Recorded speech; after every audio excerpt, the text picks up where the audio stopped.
Before you can start crocheting with beads, you first have to string those beads onto your crochet cords. Here I have a flexible wire beading needle. You can see that I have this one all flexed out so that you can see that it's almost like an eye all the way from top to bottom. This one is just ordinary, well, it's not flexed, it's just straight. So the first thing you do is you take your cord and you thread this big-eyed flexible beading needle. Now, if you are working from a spool of thread or a whole skein of thread, you won't have to do this next step, which is to put a bead stop on.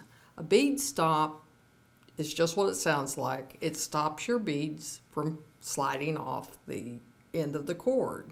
If you have a cut piece of cord, you need to put one of these on.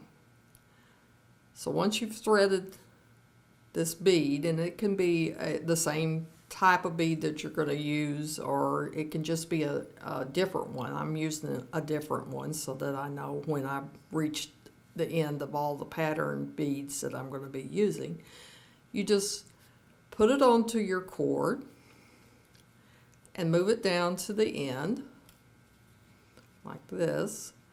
I have a short piece of cord so I can show you this. And you leave the tail in as much as what is needed to be able to finish the project off. But you bring your beading needle back around and you go back through this bead in the same direction as you did the first time.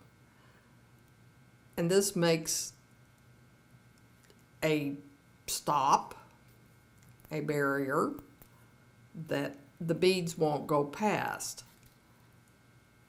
You can pull the tail out further if you need to as you do this. Let me show you what that looks like. So here it is. And you just tighten it down. And there you are. There's your bead stop. Then you just take your beads and just string them on,